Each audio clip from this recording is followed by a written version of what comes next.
Hello, I'm Annette Young and welcome to the 51%, a show about women reshaping our world. Coming up, a UN report finds close to 3/4 of female journalists have been attacked online for simply doing their job, with many facing the threat of physical violence. I'll be talking to investigative journalist and media executive Ressa, who's attracted the wrath of the Filipino government for her reporting, and also Dr Julie Posetti from the International Centre of Journalists. And the French government is also starting to roll out dispensers offering free sanitary products in universities and in Paris high schools too, as they attempt to address period poverty. Now, as a female journalist reporting on gender issues, it is something I am sadly all well too familiar with. That is the spectre of online violence. A UN report has highlighted a global epidemic of trolling women journalists, which also at times translates into physical attacks and death threats. The intention being to undermine women's reporting while seriously threatening their health and careers. The study being carried out by the UN's cultural agency UNESCO and the International Centre for Journalists. It surveyed more than 900 female journalists from 125 countries and found that nearly 3/4 of them had experienced online abuse. Joining me today from Manila is perhaps one of the best-known targets for online violence and Time Person of the Year in 2018, Filipino journalist Ressa. She's just been awarded the UNESCO World Press Freedom Prize. A former investigative reporter with CNN, Maria is the CEO of the news website Rappler, whose investigative reporting has angered Filipino leader Rodrigo Duterte. Also with us from Oxford is Dr Julie Posetti, who's the study's lead author and Director of Global Research at the International Centre for Journalists. Thanks to both of you for joining me. Let me start with you, Maria. You're facing a raft of charges. In less than 2 years, you've dealt with 10 arrest warrants and are still facing the possibility of a lifetime in prison. You've been vilified for simply doing your job, and as this report says, at one point you can get up to 90 hate messages in 1 hour. So dare I ask, what is it like to be in the midst of this storm? Shocking at the beginning, and then it normalizes, and then you realize you just kind of have to keep walking through the valley of death till you get out the other side. It's easier to joke about it than to really deal with it. You know, I just wouldn't have thought this would be where I would be 35 years in as a journalist, but I'm fatalistic in the sense that we're going to get through it and it's going to get better. Now, Julie, nearly 3/4 of female journalists have been the target of online violence. That is a breathtaking figure. Just take us through some of the other key findings. 20% of our survey respondents said that they had been attacked or abused or harassed offline, so in real life, if you like, in instances that they thought had been actually seeded online, so the online violence spilling into the physical world. Additionally, around 1/4 said they'd experienced significant mental health impacts. Many of them had received psychological support, for example. We also found an alarming figure of 41% of the journalists we surveyed saying they'd been targeted as part of orchestrated disinformation campaigns.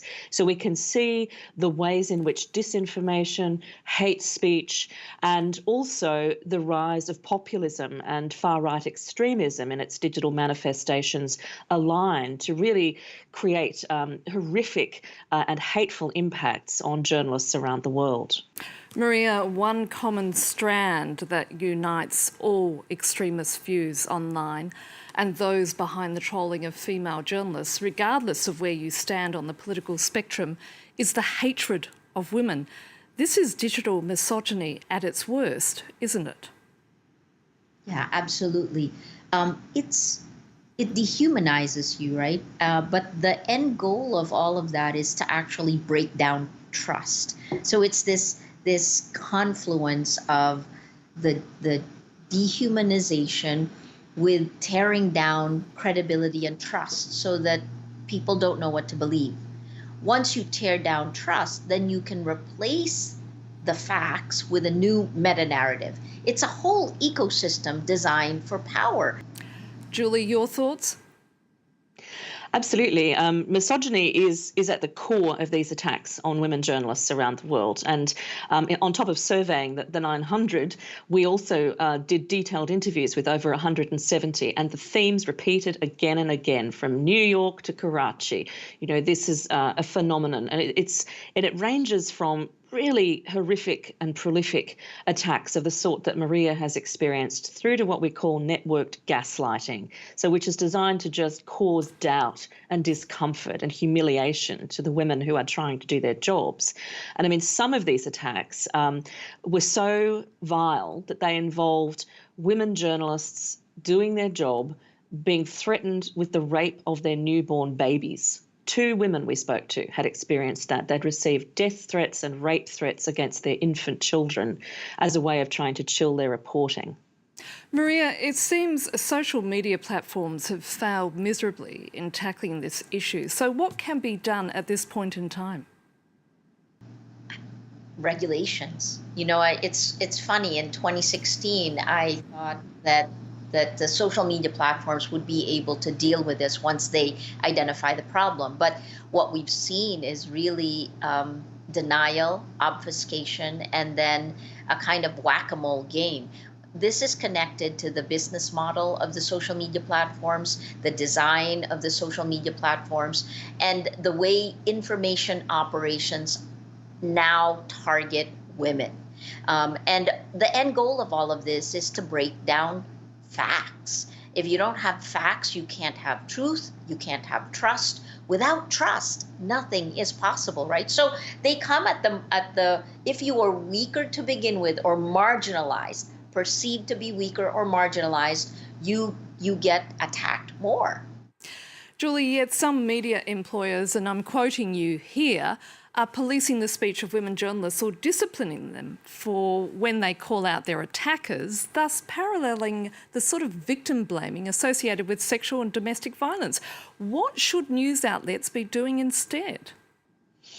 Well, they should be openly supporting the women who are being attacked. And the last thing they should be doing is trying to shut down their speech, which is what we have seen on a number of occasions. We even surfaced examples of women being sacked or suspended for daring to call out their attackers in the midst of an online abuse storm.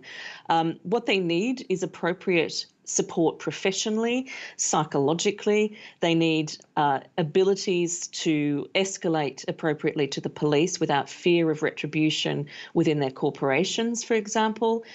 They need to be able to feel safe to stay on air, to keep their bylines on stories. I mean, many of the women we spoke to, and this was also evident in the survey, were pulling back from visibility, making themselves less seen and less heard as a result of these attacks.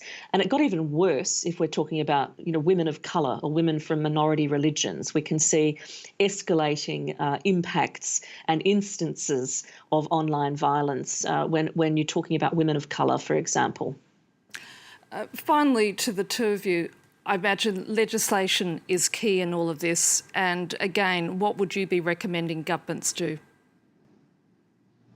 Systematic solutions. The core of it goes back to the incentives, the business model.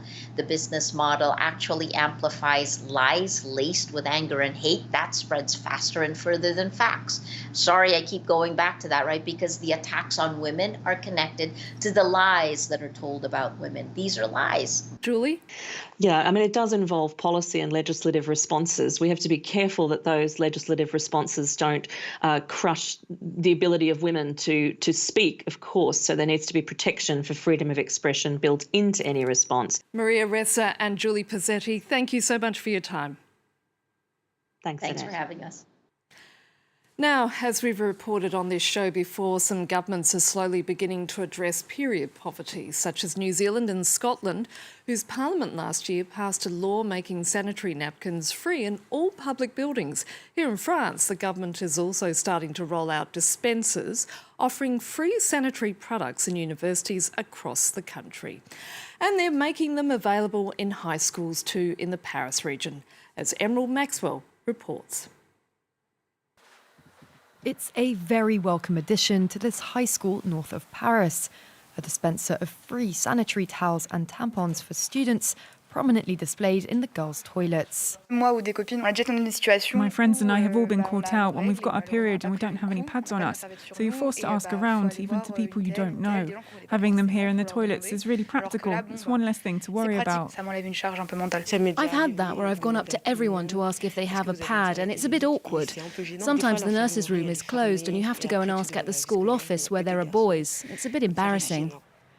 The distributor offers a choice of products, all made from organic and sustainable materials. The initiative's been rolled out in high schools across the Paris region, and according to this school's assistant principal, it meets a real need among schoolgirls. Last year, we noticed that the girls had set up a sort of a solidarity scheme, totally independently of the adults. They would leave sanitary pads in a small basket in the toilets to help out their classmates. The new initiative's goal is to lift the taboo attached to menstruation, but also to reduce inequalities between students. On average, a woman spends €7.50 on tampons or pads every month. Some 6% of young girls say they've missed a class because they couldn't afford to buy them. That figure climbs to 12% in the most disadvantaged areas. The phenomenon is known as period poverty. Period poverty is about the financial difficulties that some women and girls have in accessing sanitary products. Today, it affects 2 million women in France. The scheme in the Paris region is the first of its kind in France. It comes at a cost of €1 million, benefiting all 465 of the region's public high schools. And that's it for now. You can also connect with us via our Facebook page, that of course being France24.51%, or do send us a tweet at _51%. So until our next show, bye for now.